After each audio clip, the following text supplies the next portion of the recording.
Good morning, fourth grade. I want to get back to the page that you did last week regarding food words. It was the top of page 7, so you might want to grab that in your packet. You had also completed page 6, where we identified a lot of the food words, and some of them I'm sure you already knew. On page 7, we have a table setting, so let me just show you what I did at the top of the page.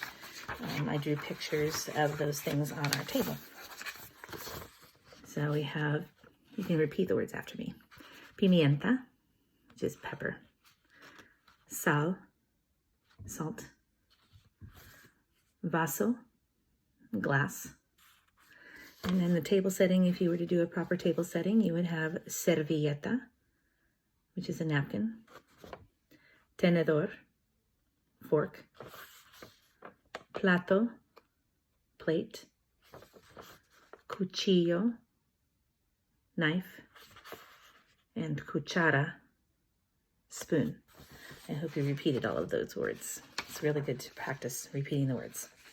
At the bottom of this page is a whole list of words that we can learn for breakfast, lunch, and dinner. In fact, they even give us the names for breakfast, lunch, and dinner. So please repeat those headings after me. El desayuno. El almuerzo. La cena. So again, breakfast is desayuno, and somebody once pointed out to me, a student pointed out to me, that you can remember desayuno as being breakfast because it has the word uno in it, and that's the first meal of the day. I thought that was pretty clever. El almuerzo again is lunch, and la cena is dinner. So I'm going to go ahead and tell you the words that you should be writing in each column. However, I'm going to skip the words that are already on page 6, and you can fill those in later by yourself. But starting with el desayuno, the first column, we have right off the bat what we call a cognate. We've talked about these before, and these are words that look like our English words. And please, again, repeat the word after me and then write the word in English. Cereal, cereal. It's spelled exactly the same. Huevos, eggs. And I'll show you my paper at the end, just so that you have a visual of what all of those words look like in English, in case you're not sure of some of the spelling. The third one, tocino, bacon. Remember to repeat the word after me. Café, coffee. And we've always used this word as the color brown, but it also means coffee. The next one is also a cognate. Té, tea. I'm skipping the last few on that page, or in that column, sorry, because they're on page 6 and you can fill them in. In the middle column, skip to the third one, please, and it says emparedado. This is another word for sandwich. Skip the next 2. We already have those. Hamburguesa. Obviously, hamburger, another cognate. And you'd probably notice that I did not pronounce the letter H because the letter H is silent in Spanish. After hamburguesa, we have papas fritas, French fries. Refresco, soda or soft drink. I always think of the word refreshment with that one because a soft drink can make us feel refreshed. Skip agua and go on to helado, ice cream. And in the third column, la cena, we have the first 2 that are on the other page. Remember, carne can remind us of the word carnivore, which is a meat eater. Go to the third one in that column, please, and it says pescado, fish. You might remember the fish that we talked about last year in the animals section of our studies was pez, which is, related to the word pescado. I always think of pez as the one that's swimming in the water, and pescado is the one that we eat. Next word, Jamón, ham. Lechuga, lettuce. That's spelled Lettuce. That can be kind of confusing. The next one is a cognate. Tomate, tomato.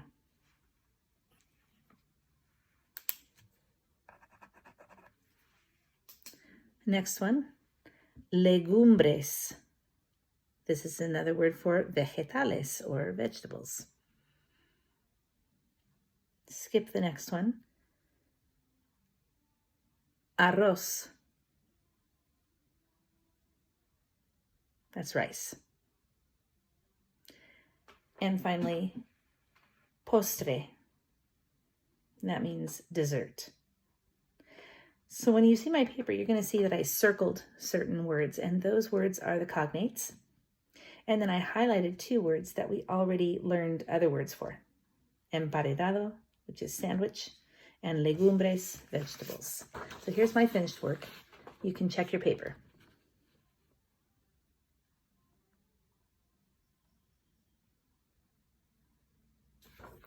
And I'll let you go back to that later if you need to. On the back of that page is just a word search page you can do if you didn't do it last week. I did assign it. It was just the words from our table setting words, but that's not super important. But what is kind of important is this crossword puzzle. It is a big one, and it uses the words that we have on page 7. So you're going to go ahead and go through this after you've looked at your page 7 words a little bit more. Go ahead and figure out what all those words mean in the crossword puzzle, and you should be writing them in Spanish. That is your assignment for today. And when you're finished with it, if you could take a picture of the crossword puzzle, please, and send it to me. The other thing I want to talk to you about goes back to our Cesar Chavez book, Harvesting Hope. And in this story, it's pictured, he started a union, the United Farm Workers Union, and they had a flag that they brought to all of their marches and all of their meetings, and it kind of looks like this. It does look like this, but you can't see all of it. Basically, it's got a red background, and it has a white circle, and then it has a black bird, and actually that is an Aztec eagle. And they decided to make it that way because it was representative of the farm workers who had come from Mexico, the Mexican-American farm workers and their connection with the Aztecs, who were the first group there in Mexico. I have an assignment for you to do, and I'm going to send you the page on which to do it, or you can create it on your own page. It's a drawing assignment, but also a writing assignment, and it is to create your own flag about yourself. And in this assignment, I would like you to create a flag that represents you in 3 different ways. First of all, the connection to your past, your heritage, nationality, if you are Italian or Irish or German or whatever you might be, you might want to include something along those lines to incorporate some of the flag from that country into your own flag. I'll show you what I mean in a minute. That's one thing I want you to do, connection to your past. The second one that I want you to incorporate in your flag is your hope for the future. What is your hope for your future, for the future of our country, for the future of our world, however you want to look at that future? And lastly, how would you describe yourself? What kind of a person are you inside? I'm not talking about what you look like, I'm talking about the kind of a person you are. Are you kind? Are you generous? Are you gentle? Are you funny? Things like that. So I'm going to show you the flag that I designed for me. And you can see that I have 2 symbols on the flag. I have a heart and I have a cross. And I'll just read to you what I wrote about it. And this is kind of what I want you to do. I want you to design your flag, color it neatly in crayon or colored pencil. I'm not a big fan of markers. And then at the bottom of the page, you're just going to write a little bit about what you drew in the flag and why you did it. I said, in this flag, I have used the colors associated with my heritage. Black appears in the German flag, yellow on the German and Portuguese flag, and red for Switzerland. So those are my 3 parts of my heritage. The cross, also on the Swiss flag, represents my Catholic religion. The Swiss flag is actually white, but I colored it black to incorporate the color of the German flag. The heart shows that I am compassionate or loving. The purple color of the background is a color that represents peace, my hope for the future. It's also my favorite color. So you can include that too, something that might be your favorite, that describes you, that represents you. So that's my rendition of the flag that I did. And I want you to create something that is uniquely you. So something that represents you. Again, your heritage, your past, the connection to your past, the hope for your future, and the kind of the person that you are. So I'll be sending you a little page that talks about the Cesar Chavez flag for his UFW, the United Farm Workers Union. And I'll be sending you as well the page that you can do this flag on. You're probably going to have to print it out so you can color it and all that, and then just take a picture of it for me. And this time maybe you can send it by email instead of doing it to Google Classroom. All right, that is what I need for you to do today. Have a great day.